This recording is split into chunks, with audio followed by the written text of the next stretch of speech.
வணக்கம். அக்ஷய லக்ன பத்ததி ஜோதிட ஆசிரியர் ஸ்ரீ குரு உமாவெங்கன். 12 லக்னக்காரங்களுக்கும் உடல் ஆரோக்கியம் பற்றி ரொம்ப ரொம்ப முக்கியமான கவனம்ங்கிறது தேவைப்படும். இப்போ பார்த்தீங்கன்னா எல்லாருமே இன்றைக்கி கால ஓட்டத்தில் ஓடுறாங்க. வருமானத்தை நோக்கி, குழந்தைகளுடைய வாழ்க்கை எதுக்காக, என் குழந்தைய பார்த்துக்கணுங்கிறதுக்காக பெற்றோர்கள், கொஞ்சம் பெரியவங்களாக இருந்தாங்கன்னா திருமணத்திற்காக, இன்னும் கொஞ்சம் பெரியவங்களாக இருந்தாங்கன்னா பேரம் பேத்தியை பார்த்துக்கணுங்கிறதுக்காக, இன்னும் கொஞ்சம் பெரியவங்களாக இருந்தாங்கன்னு பார்த்தீங்கன்னா இந்த மருந்து மாத்திரைகளோடவே வாழத் தொடங்கிட்டாங்க. நிறைய பேர் பார்த்தீங்கன்னா அவங்க ஒரு ஊருக்கு கிளம்புறதாக இருந்தாலும் சரி, ஒரு இடத்துக்கு செல்வதாக இருந்தாலும் சரி, அவங்க கிளம்பும் போதே கையில் 24/7 மெடிசன் கிட்டுங்கிறது கையில் இருக்கும். இன்னைக்கு எல்லாருக்குமே இப்படி இருக்கும், அது தவறு கிடையாது. ஆனால் ஆரம்ப காலகட்டத்தில் தன்னுடைய உடல்நிலையை கவனிக்காமல் இருந்ததின் காரணமாகத்தான் இந்த விளைவு அப்படிங்கிறது அவங்களுக்கு தெரியல அப்படிங்கிறது தான் உண்மை. இப்போ 12 லக்னக்காரங்களுக்கும் பொதுவாக இந்த லக்னங்கள் போகும்போது இந்த உடல் உறுப்பினால் பிரச்சனை அப்படிங்கிறது அங்கே தெரிஞ்சுக்கணும்.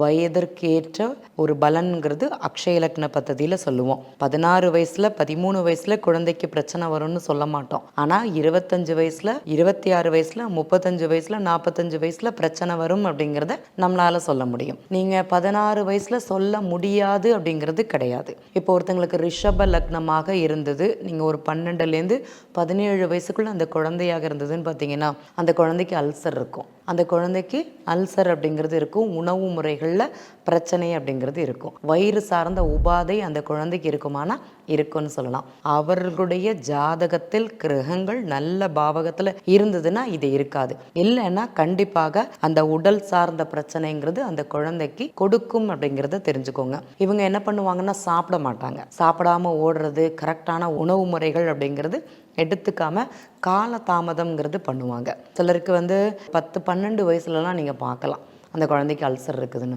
ரொம்ப ஆச்சரியமாக இருக்கும், சின்ன குழந்தைக்கு இது இருக்குதா அப்படின்னு சொல்லிட்டு. அப்போ எந்த இடத்துல நம்மளுடைய அக்ஷய லக்ன பத்ததி ஜோதிடம்ங்கிறது உடல் உறுப்புகளில் கவனம் தேவைங்கிறத தெளிவுபடுத்துது அப்படிங்கிறத ரொம்ப அருமையாக பார்க்க முடிஞ்சுது. நீங்கள் பார்த்தீங்கன்னா பிறப்பிலேருந்தே குறையுள்ள ஜாதகம்ங்கிறது இருக்கும், அது ஒன்றுமே பண்ண முடியாது, நிவர்த்திங்கிறது கிடையாது.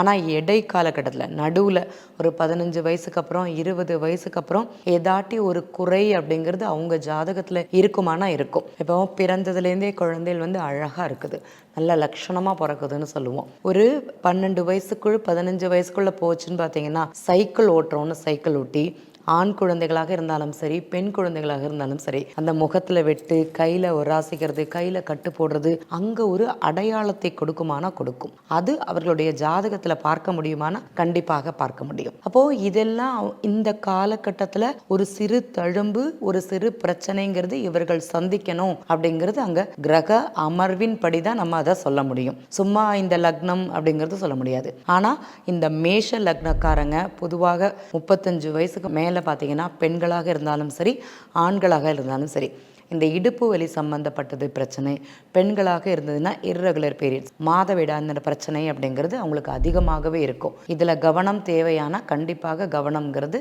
தேவைப்படும். அப்போ இவங்களுடைய பழக்க வழக்கங்கள் அப்படிங்கிறது உடலை கவனிச்சுக்கிறது கிடையாது, தூக்கம் அப்படிங்கிறது இருக்காது, ஏதாட்டி தைராய்டு சம்மந்தப்பட்ட பிரச்சனை இருக்குதா அப்படிங்கிறத அவங்களுக்கு ஒரு தடவை செக் பண்ணணும். இவங்களுக்கு தைராய்டு சம்மந்தப்பட்ட உபாதை வருமானா இந்த மேஷ லக்னம் அக்ஷய லக்னமாக போகும்போது வரும் அப்படிங்கிறத அங்கே தெரிஞ்சுக்கணும். அப்போ கவனம்ங்கிறது தேவை. ரிஷப லக்னம் போகும்போது வயிறு சம்பந்தப்பட்ட உபாதை, குடல் சார்ந்த பிரச்சனைகள் அப்படிங்கிறது அவங்களுக்கு இருக்கும் அப்படிங்கிறது அங்கே புரிஞ்சுக்கணும். இந்த மிதுன லக்னக்காரங்களுக்கு எப்போதுமே பார்த்தீங்கன்னா முட்டு வலின்னு சொல்லுவாங்க, தொட வலிக்குது, முட்டு வலிக்குது.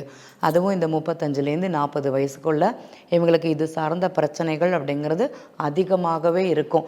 சிலருக்கு இந்த பலம் இல்லாமைன்னு சொல்லுவாங்க, முட்டு பலம் இல்லை, சர்ஜரி பண்ணணும், அதற்கு தேவையான மருந்து மாத்திரைகள் எடுத்துக்கொள்ள வேண்டிய நிலைங்கிறது இந்த மிதுன லக்னத்திற்கு அதிகமாகவே வரும்.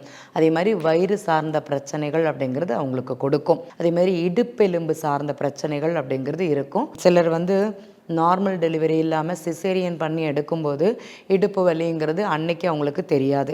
இந்த காலகட்டத்தில் அவங்களுக்கு ஆரம்பமாகுமானா கண்டிப்பாக இங்கே ஆரம்பமாகுங்கிறது சொல்லலாம். கடக லக்னக்காரங்களுக்கு இந்த யூட்ரஸ் சம்மந்தப்பட்ட ப்ராப்ளம்ங்கிறது கொஞ்சம் அதிகமாகவே இருக்கும். ஃபைப்ராய்ட் சம்மந்தப்பட்டதுங்கிறது இருக்கும். அதே மாதிரி கழுத்து சம்மந்தப்பட்ட பிரச்சனை, கழுத்து வலின்னு சொல்லுவாங்க. சிலருக்கு பெல்ட் போடுறது அப்படிங்கிறது இருக்கும். அதெல்லாம் அவங்களுக்கு ப்ராப்ளமாகவே அங்கே வரும். இந்த காலகட்டத்தில் அவங்களுக்கு கவனம் கவனம்ங்கிறது தேவை. உங்களுடைய வயது என்னன்னு பார்த்துக்கோங்க. குறிப்பிட்ட வயதிற்கு மேல் எனக்கு அக்ஷய லக்னம் இந்த கடக லக்னமாக போகும்போது எனக்கு இது சார்ந்த பிரச்சனைகள் அப்படிங்கிறது இருக்கும். உதாரணமாக ஒரு 35லேருந்து 40 வயசுக்குள்ள இது மாதிரி நிகழ்வுகள் ஆரம்பிக்கிறதா, அதற்கு தகுந்த மருத்துவம் அப்படிங்கிறது எடுத்துக்கணும்.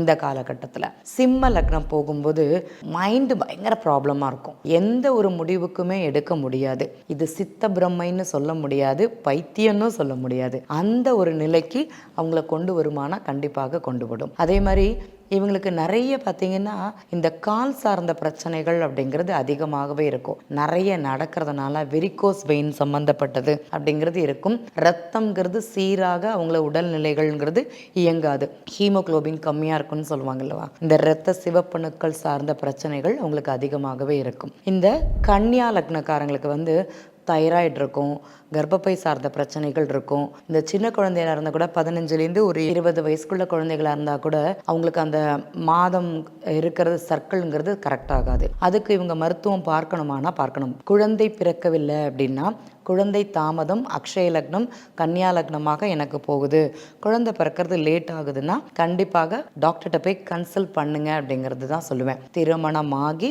3 வருடங்கள் கழிந்த பின் தான் இதை செய்யணும். 6 மாதத்துக்குள்ளே கல்யாணம் ஆயிடுச்சு, நம்ம குழந்தை பிறக்கலை, இல்லைனா அந்த மாதிரி சிம்டம்ஸ் இல்லை, அதுக்காக போய் செக் பண்ணணுங்கிறது கிடையாது அப்படிங்கிறத புரிஞ்சுக்கோங்க. அதே மாதிரி ரிஷப லக்னக்காரங்களுக்கு கடன் சுமையினால் மன அழுத்தம் ஜாஸ்தியாகவே இருக்கும். மனம் சார்ந்த பிரச்சனைகள், கடனை பற்றி நினச்சிட்டே இருக்குதுன்னு சொல்லுவோம்லவா, அந்த மாதிரி காலகட்டங்களாக இருக்கும். தலைவலி அவங்களுக்கு அதிகமாக இருக்கும். மைக்ரைன் சம்பந்தப்பட்ட பிரச்சனைங்கிறது அதிகமாகவே இருக்கும். அதே மாதிரி விருச்சிக லக்னக்காரங்களுக்கு கால் சம்பந்தப்பட்டது, சுகர் சம்பந்தப்பட்டது ப்ராப்ளம் அதிகமாகவே இருக்கும்னு சொல்லலாம். இதில் இவங்களுக்கு கவனம்ங்கிறது தேவைப்படுது. அது மாதிரி கழுத்து சம்பந்தப்பட்டது, தைராய்டு சம்பந்தப்பட்ட ப்ராப்ளம்ங்கிறதும் விருச்சிக லக்னக்காரங்களுக்கு அதிகமாகவே வரும்னு சொல்லலாம். அதே மாதிரி தனுசு லக்னம், எனக்கு தனுசு லக்னமாக இருக்குது, எனக்கு முதுகு சார்ந்த பிரச்சனைகள், முதுகு பலம் இல்லாமல் போகிறது, அதுக்கு நான் பெல்ட் போடுறது, விலா எலும்புன்னு சொல்லுவோம், அது பலம் இல்லாமல் போகிறது, அந்த மாதிரி ப்ராப்ளம்ஸ் இவங்களுக்கு அதிகமாகவே இருக்குன்னு சொல்லலாம்.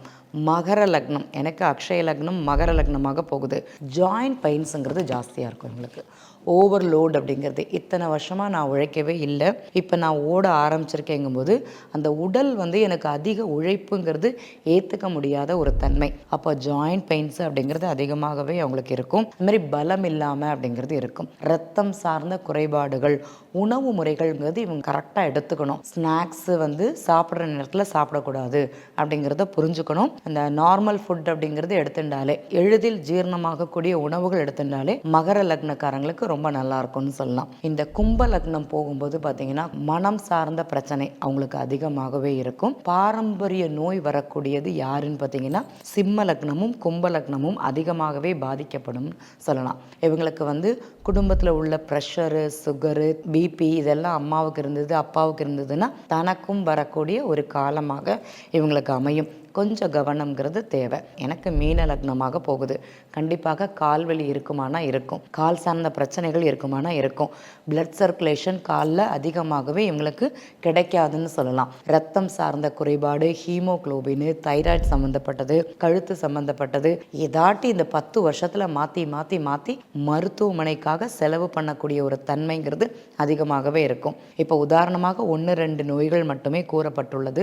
உங்களுடைய கிரகங்கள் அமர்ந்த நிலைகள் அனுசரித்து எந்த பிரச்சனை இருக்குது, எந்த அளவுக்கு இருக்குது அப்படிங்கிறத பார்த்து அதற்குண்டான மருந்து எடுத்துக்காம உணவே மருந்தாக எடுத்துக்கொள்வது அப்படிங்கிறது சிறப்பு. சிலருக்கு பார்த்தீங்கன்னா அதிகமாக சாப்பிட்றதுனால பிரச்சனை வரும். சிலருக்கு அந்த சாப்பாட்டை கண்ட்ரோல் பண்ணுறதே அவங்களுக்கு பிரச்சனைக்கு உண்டான தீர்வாகவே அமையும் அப்படிங்கிறது இருக்கும். அப்போ எதை செய்யணும், எதை செய்யக்கூடாது அப்படிங்கிறத தெரிந்து செய்வது உத்தமம் அப்படிங்கிறத இந்த இடத்துல பதிவு பண்ணிக்கிறேன். நன்றி.